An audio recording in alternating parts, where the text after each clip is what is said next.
Hi, I'm Preston Williams, and welcome to another edition of Jazz Talk. Today on our show, we're joined by one of the most talented musicians on the jazz scene today. This gentleman has been around for over 25 years and has worked with many greats from Jackie McLean to Sam Rivers, Ron Carter, Christian McBride, Andrew Hill, Max Roach, and Jason Moran, to name a few. He is a drummer and educator. Please welcome to Jazz Talk, Mr. Nasheet Waits. Brother, what's going on? How you doing, man? Yeah, I'm doing well, brother Good, Preston. good. So good to have Thank you you for on, having. man.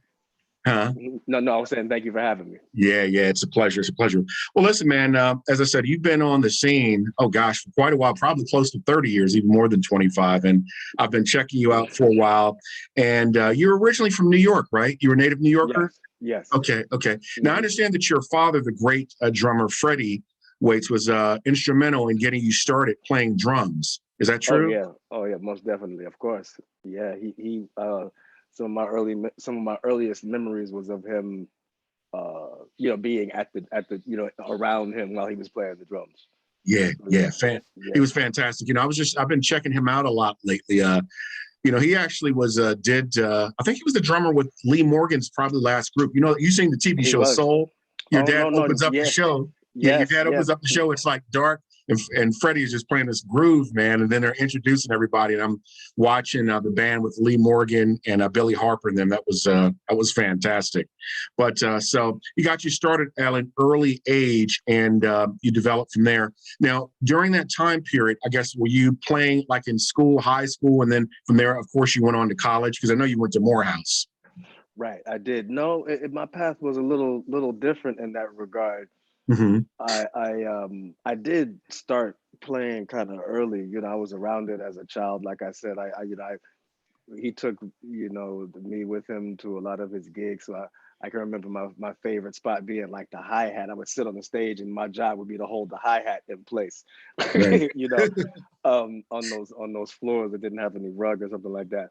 But no, I played a little bit in junior high school, and played a lot, like as a child actually, just all through elementary school. But once I got to high school, I didn't play any music in high school, and I went to high school in Bucks County, Mhm. Pennsylvania. It was a Quaker school, so it was more towards like it was like an academic situation. They had a orchestra, but there was nobody dealing with the jazz or even any type of popular music or whatever.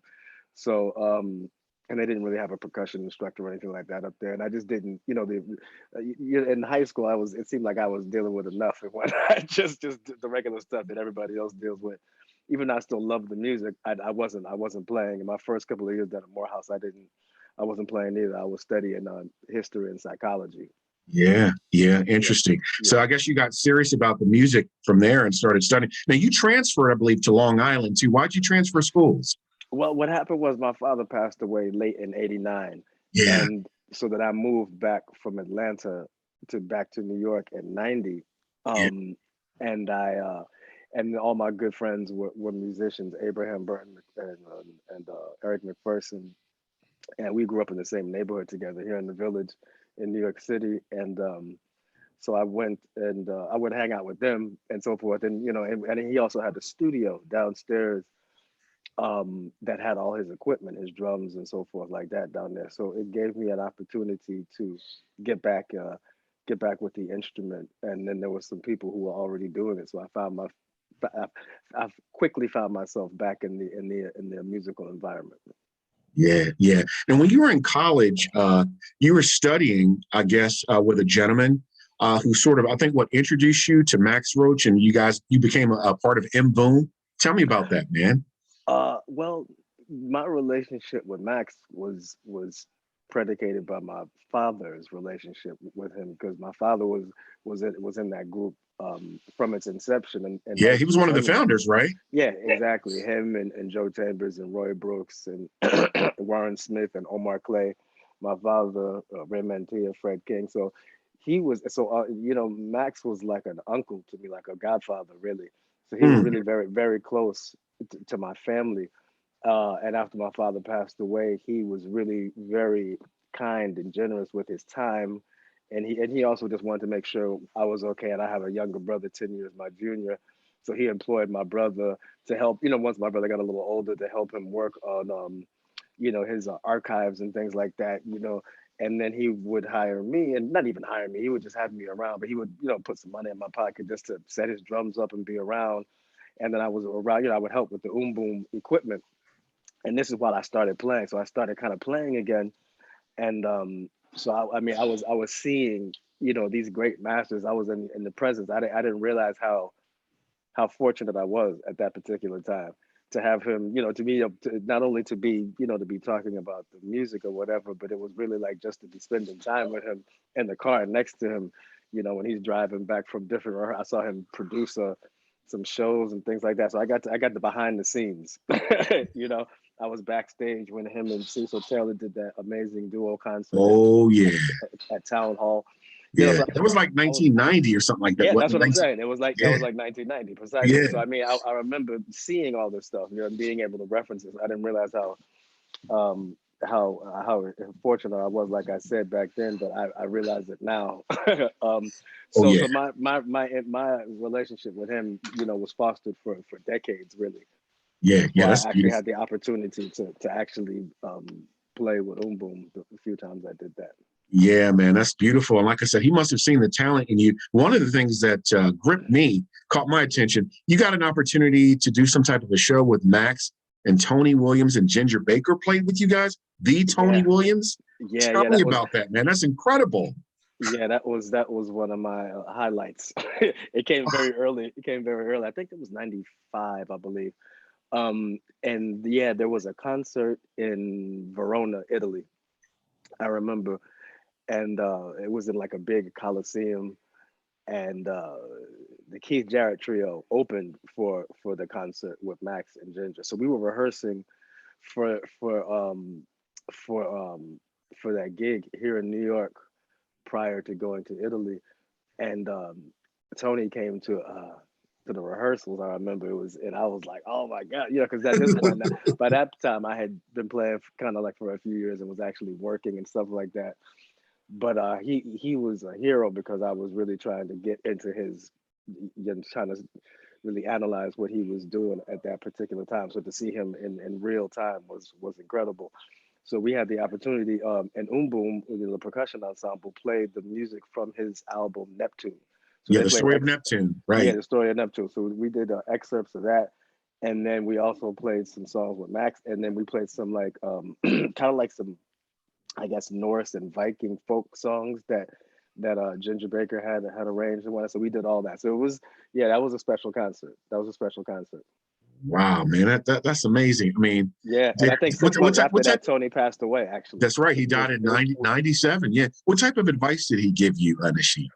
Oh, it's funny, man. I I was I remember there was this really pretty photographer, and and she was, and I was like, kind of, we had this little vibe and whatnot, but I think she had a boyfriend or something like that.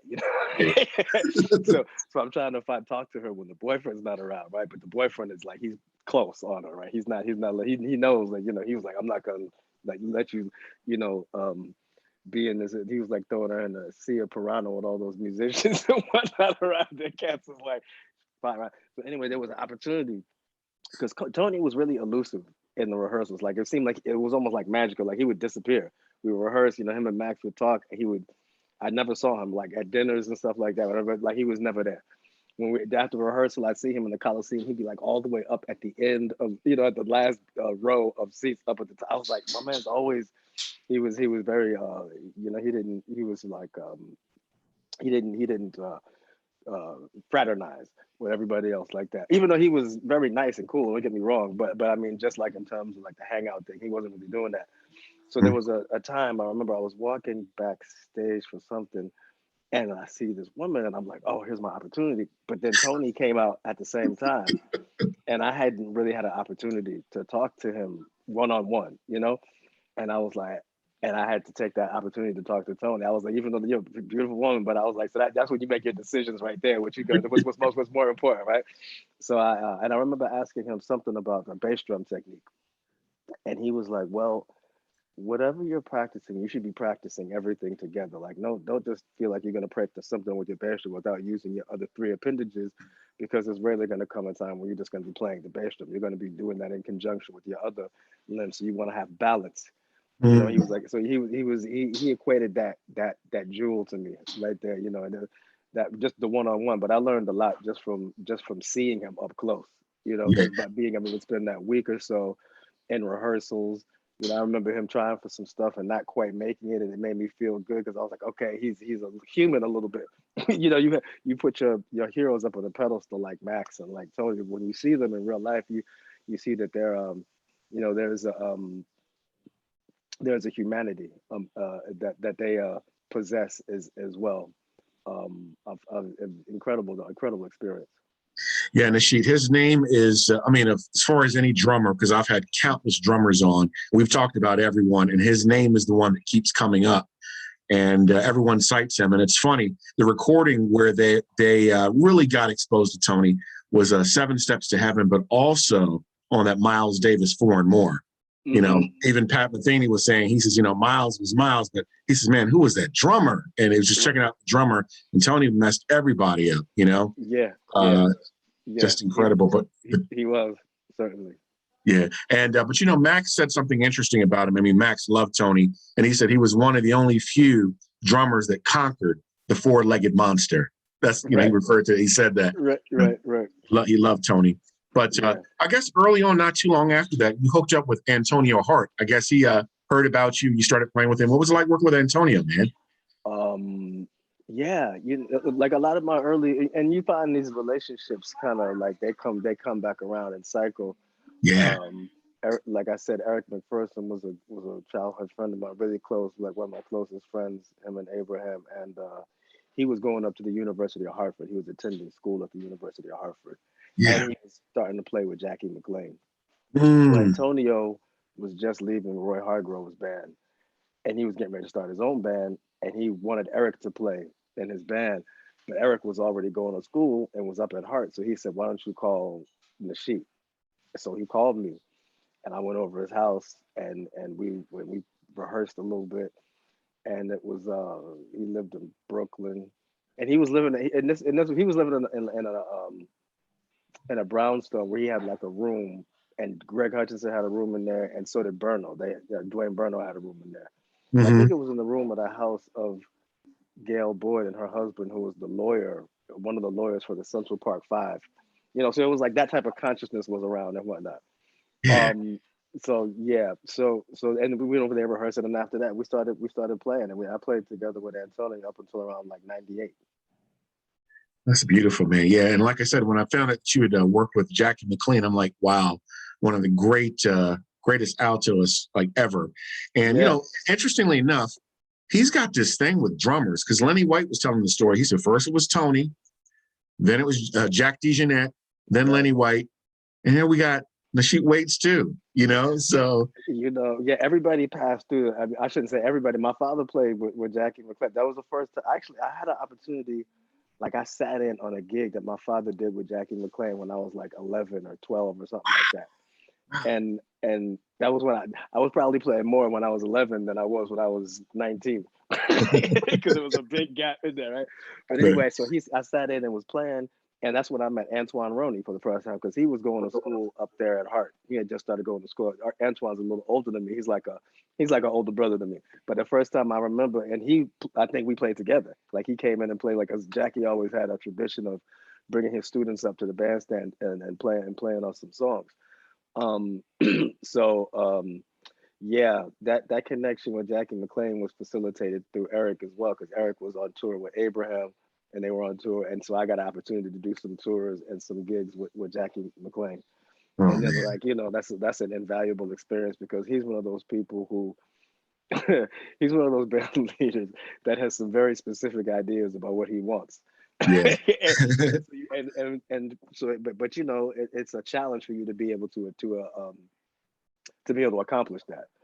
And he has such a keen a sense of rhythm, and his stuff, like anytime I listen to him, like the way his phrasing is is is so I don't know, it's so natural, it feels so good, you know. So when you were playing with him, it was like it felt good to be able to be a part of that feeling or to contribute to Mm, it in any shape, way, or form. And he was always encouraged you to play, you know, like, and there was some advisement, but it was definitely like, I want to feel you back there, you know. I want you to give me something to inspire me, as if that could. And I'm like, you Jackie McLean, you don't need me. He was like, but yeah, invaluable experience, yeah, invaluable. man. You've played with so many great musicians, giants. Another giant you played with is the great bassist Ron Carter. What was it like working with Ron, man? You know, I've worked with him in like different situations where he was the bass player. It was never anything led by him, Mm, but he was a you know, he was also like a lot of these people. Like my father had relationships with them, you know, decades before I came to know them. So I met some of these individuals outside of before working with them, yeah. or being in their presence like that in a professional sense. But he was, you know, Mr. Carter is like a very he's extremely loving and generous individual, but very also very instructive, and kind of what you perceive in his presence is what it is in terms of like a high level of integrity and Mm, class. You know, exactly.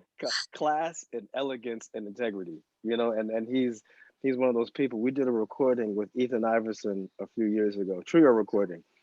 And like now, these years, you know, you don't get nervous that much about things, but the thought of doing a recording with him was extremely nerve wracking because of who he is. You know, Yeah, I mean, yeah. what he's been and the legacy of his music, and that's also his demeanor and what he gives off. It's very like, you know, like I always feel like I'm definitely around an elder or somebody that I need to be have like a high level of respect for. Watch, think about what I say thoroughly before I say Yeah. it. You know, he's one of those people who makes sure that you know, that you ironed your clothes and whatnot before you came out to meet him. Oh yeah. And Oh yeah. you know, he really relaxed me in that session because before the session started, he gave me a present. You know, which was I thought was really beautiful because it was a way of being like, look, I'm with you, I got you. Don't be nervous. We're in this together. It was Great, really great. very kind of him. So that exemplifies the type of person that he is. I mean, of course, what he does on the bass is like the times I've had the opportunity to work with him, I have to be careful not to be too reverential. You know what I mean? Because of all the respect that I have. Well, I'm talking to somebody real quick. I'll tell you after I do this interview, Papa. That's my son. He was Oh, that's listening to me. nice. He was like referential. What's that? I haven't heard that before. What does that mean? That's Um, beautiful. um, but because or deferential maybe is a better word because he's so you know, admired in my world, and also because and respected because of what he's accomplished and what he's done. You start thinking about the volume of stuff he's done and all the amazing records that I have listened to and enjoyed. It's like it can be really intimidating and can Yeah. prevent you from being able to be um you know, in the moment and contribute everything that you could contribute to. But he always made me feel really comfortable, and I appreciate that. Yeah, yeah, the most recorded bassist in history. It's funny, you Yeah. just made me think of a story. I had Carl Allen, the drummer, on last week, and we were talking. He told me his first experience meeting Chick. He was so nervous and kept talking. And he said, Chick just stopped him and said, "Hey, man, I just want to play with you." You know, you know what I'm saying? That's what it came Right. down to. We have this reverence for these people, and they just let you know, I just want to play with you, man. They want to, see what you have, and they're there to Yeah. support and bring you along. Another fantastic musician, Nasheet, that you played with, who's a genius in my book, and to me still hasn't gotten the credit that he deserves. Pianist Andrew Hill. Oh man. Man, what Well. was it like working with that guy, man? Because I was just going to share that story. I mean, you being on Blue Note, the great Alfred Lyon said there were three pianists on that label that just knocked him out. One was Thelonious Monk. The next one was Herbie Nichols, and Andrew Hill was the third one. Tell me about Andrew, man. What was it like working with him, and how'd you get that gig? Well, that kind of ties all those last two people that you were talking about into it, Jackie McLean and Ron Carter. Well, Ron Carter, not really directly, but I have this picture of Ron Carter and Andrew Hill in New York, and my father took the picture. He was like a photographer, like he fancies Mm, himself like a photographer. So I have all these pictures of yeah, different artists, like especially in the early 70s, late 60s, early 70s. And so he has like different pictures of recordings, like from that Parisina recording sessions with Oh, yeah. Wayne and Gary Bartz and whatnot. The no, that's the expansion recording. He has some pictures from that session, and they would also did a grassroots recording album. That's roots. Another Yeah. one, I think, Lift Every Voice, and Ron Carter's playing on bass. My father's playing on drums. So I'm Mhm. assuming it's from either that session. So I have a picture of Mr. Carter and Andrew, Oh, wow. and I think Andrew's like has a cigarette or a lollipop or something. That It's a sounds great like picture. Andrew. Great. Yeah, exactly. But and I first started working with Andrew. I was doing a concert with Jackie McLean up at the Miller Theater at Columbia's campus. Hmm. And so we were playing a gig up there, and Alan Palmer, the pianist in the band, went outside during the intermission. And he went to the bathroom, and he said he ran into Andrew Hill in the bathroom, and I was like, oh, what, Andrew Hill's at this concert? I was like, oh, that's incredible. He was like, yeah. So we played the concert, and then he came to hear Jackie. So him and Jackie had a long history together, had played and done quite a bit of work together and so forth in the past. So he came out to hear the concert, and then like a few days later, he called me to join his band. He was like, Billy Drummond was in his band and started working with Sonny Rollins, I think, at that point, or Hmm. was doing some other work. Yeah. And he was like, look, and I was like, what? And that was like one of my dream gigs, actually. And I did work with Andrew quite a bit for about 6 or 7 years. Yeah, with his trios and a sextet, the big band. I did a lot of work with him, and he taught me a lot. He was a great friend and a great mentor for me. Man, I loved you on that recording, A Beautiful Day with him. That's one of my favorite Oh, recordings. That was great, man. Good stuff. oh Real good yeah, stuff. Yeah. yeah. He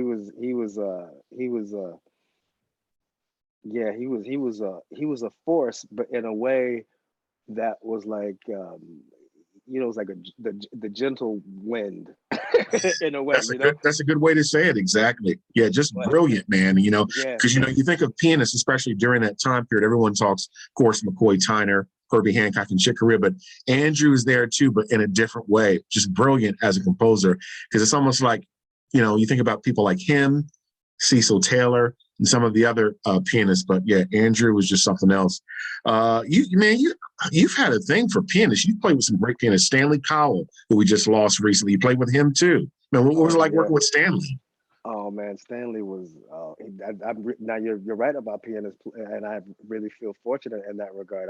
I've been pianists have brought me along a lot in the course of my career. Bands led by pianists.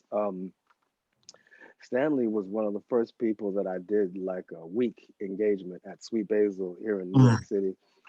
And Dwayne Burno was in that band too. Dwayne Burno, the bass player, and Bruce Williams was in that band. And yeah, that he was another. And this is another person who was really close to my father and had done quite a bit of work with my father. He used to live in the same building with each other, and just he was always him and my father were good friends.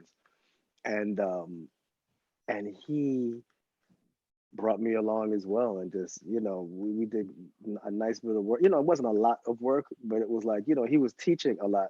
So I mean, it would be like a week here or a week there, at least a couple of weeks a year. But incredible composer, like really forward thinking. Like he was one of the first people who I would play a lot. Like he would have computer generated sounds or stuff coming through an alternate source coming through the monitor that we were playing along with.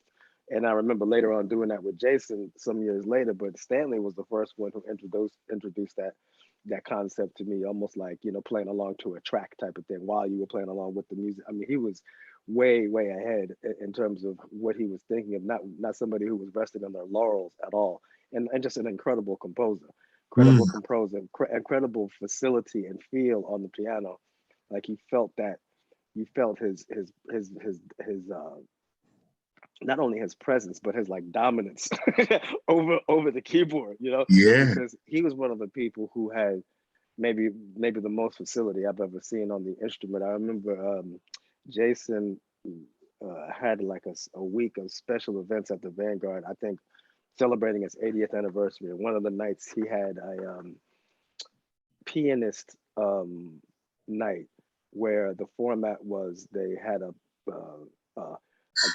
glass bowl on top of the piano, and everybody put a number in, and you picked the number out, and each person played a solo like a tune by themselves, right?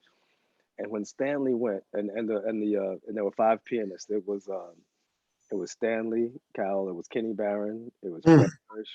Fred Hirsch, it was Ethan Iverson, and Jason. And Stanley played so much piano that day. I was like, it was incredible.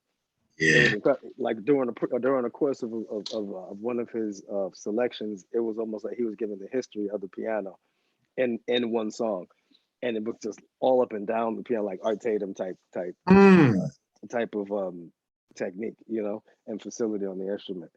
And another person who I was fortunate to spend quite a bit of time off the bandstand with. Just I remember, driving to gigs or doing different things at lunches. He actually he actually blessed me and actually played on a couple of tours that I was doing as a leader. And he did and did a few, over in Europe with myself and Logan Richardson and Taurus Mateen. Um, and that was like, that was incredible that he actually felt I thought enough of me and the other musicians to um to come out there and do that with us, because he didn't have to do that. That was way far below his pay scale and whatnot and all of that type of stuff. But he was generous enough to do that because he knew that we not only respected him but really valued his input. And he was trying to support us, and all these people always gave back, really. All these people, it was like a circle. That's why I talk about circular, like a really sense of community. My story is really a sense of communalism and community within this community of musicians. And it's really throughout that's the thread that is sews the fabric throughout my whole life, really, from beginning to present. Yeah, yeah. Another great pianist, probably the best of her generation, Jerry Allen. You work with her too, man. Yeah. What a loss. We lost her a few years ago, and I was also thinking about Wallace, who we just lost. I was with Wallace last year at Blues Alley, January, and we were just chatting. He was probably going to be one of the first people on my show, and then boom, 2 months later, he's gone. McCoy Tyner. We lost a lot of people, of course, last year, but Jerry was a very special talent. Yeah. And one of the best for her generation. I wanted to ask you, how did you meet and hook up with Jason Moran? We first met, I believe. Oh, we used to work with this vocalist named what is her name now? Clarissa Cincina, right? And she'd be singing tunes like "Give Me a Pig's Foot and a Bottle of Beer," stuff like that. So we did a couple, like at this flower. She had the Slick Flower Shop up in the Bronx. Yeah. And so we used to do like a couple of gigs back then. And he was still in school. I'm a few years older than Jason, so he was still at Manhattan School of Music. So we would like do the rehearsals at Manhattan School and stuff like that. Right. And then after that, we also, I'm trying to think. We didn't. Yeah, that was probably it was limited to that. And then I started working with Stefan Harris. Like me and Taurus started working with Stefan, and Jason and Stefan were roommates in college at MSM. And so Jason was playing in his band too. So then we all kind of got together with that. And Jason was playing with Greg Osby. And so then it became like a circular thing. And then the New Directions thing came out of that. And that was Jason and Greg Osby and Stefan Harris and Mark Shin and Taurus and myself. And that was like a contrivance of Blue Note Records to feature their young artists in a band. And it was fun because they had all come out with albums, and we played the material on tour, and we did a tour of the States. And after that, we did a recording. And after that recording, like while we were on tour, it became kind of obvious that the trio, Taurus, Jason, and myself, were we were starting to develop something a little different. Yeah. Than the traditional, what you would call a traditional trio, like how they support a horn player or the band. We were coming at it a different way. We were figuring it out, but we were having so much fun working together that after that, Jason pulled Taurus and myself in to formulate the bandwagon. Yeah, man, that was some fantastic stuff. I actually filmed one of your concerts when you guys performed in 2009 at the Clifford Brown Jazz Festival. And when I got that concert, I filmed it. Yeah, it was fantastic. Now, I guess early on, didn't you guys get a chance to work with Sam Rivers too? Didn't he work with you guys? Yeah. Man, what was that like? Wow. Incredible. And like, like this is another example of that, because I think Jason was reciting. We just recently had our 20th year anniversary last year with the band, right? The Amazing. bandwagon, right? And he in that anniversary, he was recounting um like how that came into focus, and how he reached out to Sam, and then how we had a rehearsal. Like, we had a rehearsal for that recording in a piano practice room at Manhattan School of Music, but he didn't even get a rehearsal space and shit, right? He got like a raggedy, like it was a raggedy rehearsal room. There were no drums in there. I think I did the rehearsal on a phone book and some brushes. Oh, wow. Yeah, it was like one of those things, right? Real raw dog. And then something else was happening. Like, but it was it was youthful ignorance. You know what I'm saying? He didn't really know how to do all this stuff and make it so that it was going to be comfortable for Mr. Rivers. But Sam was there for us, and he I think he told him he cursed him out too. I think he cursed him out about some of his logistical. Oh my gosh. But which was cool though, because we all needed to have our coat pulled. But then I remember when we recorded that, because I remember he was like, oh, okay, because we didn't really play. He didn't really know, and not that I'm saying we played great, but it was hard to tell in that rehearsal what was going to happen. And I know I felt the like maybe a certain type of like, he was like, I hope they're ready. I hope they can play. And it's really a great recording. Really a great recording. Yeah. We had an opportunity to spend that time in the studio with him, and he's one of those people. He came in there with some young cats and gave us the fire, and we were like, all right, we were holding on for dear life, but it was that encouraged us. That encouraged us to keep on the path and keep on the search. Yeah. It's funny. I was talking to, I had him on the show, Greg Osby. You work with Greg too. Greg was telling me, he said, Preston, a lot of people don't know, I was instrumental in helping Jason, early on getting his career going. I guess some of those early recordings, he had worked with Jason. And, I think he was in the studio for that one too. He was. Greg was producing. Greg produced that recording. So he was there to give an ear and to listen out for certain things. He was very helpful. Yeah. You also work with Christian McBride too, man. Another fantastic musician. He's getting lots of accolades these days. Christian is like everywhere. You look, you see him, he's everywhere. You guys have done some nice stuff together. And another musician who I love, who you've worked with, is Robbie Coltrane. Didn't you do something with Alice too, his mother, before she passed? No, I didn't. Oh, okay. I never had the opportunity. I would have loved to. I feel like my father may have, but I can't be sure about that. Yeah. I know that. As far as work with Christian, that started taking place maybe about 5 years ago or something like that. And he was forming a new band, but it was just supposed to be for a week at the Vanguard. And and then he called Cats for the gig, and we came down and we played the week. And from the first night, like, me and Christian had never really we had done one gig prior to that, and it was a tribute to Don Pullen, which is one of my favorite pianists. Yeah, exactly. You heard that recording with him, Tony Williams, and I think it's Gary Peacock. It's called New Beginnings on Blue Note.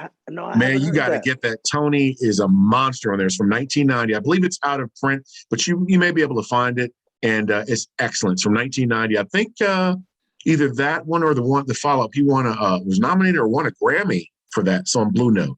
I highly recommend you check it out, called New Beginnings. Don Pullen. I'm gonna have to check that one out. I'm gonna have to check that one out. So we did a concert down there that was authorized by his family and this other community center brought us down to Roanoke, Virginia, where he was from. So we did some stuff at the school, and Hamiet Blewett was the musical director. So it was Blewett and James Carter and Jason Moran and Christian and myself in the band. And then Nikki Giovanni did some read some poetry. Right. Yeah, that was a really that was a but so that was the only time we had played before that. And he was like, okay, so we're gonna do this week, and I was like, great, but this was different because there was no piano, so it was just me and him in the rhythm section. You know, we had to carry the whole, you know, in terms of that, we had to also feed some type of harmonic content in a certain way, or fill that void that the piano or that keyboard instrument doesn't have, isn't there. So from the first night at the Vanguard, we were like, "Ooh, okay, this feels kind of even better than I thought it was gonna feel," you know. Mhm. And he was like, "Yeah, I think I'm gonna have to change some things." So you know, Christian always he's like a consummate businessman and has a lot of different. But he's almost like a James Reese Europe type person. He has different bands going, with different personnel and so forth. So we did quite a bit of work with that band for a few years there with Josh Evans and Marcus Strickland and myself. Yeah, the new John. It's interesting you mentioned James Reese Europe. Very few people have heard of him. Great writer. As a matter of fact, I think he just celebrated a birthday recently, like a couple weeks or something like that ago. And I had Jeff Tain Watts on recently, and Jeff was working on some type of project related to that. But one of the things I wanted to ask you about, Nasheet, is that you're an educator too, man. You teach private, I guess private lessons. Is that something you enjoy teaching? Because some musicians, of course, they like to just basically go out and gig.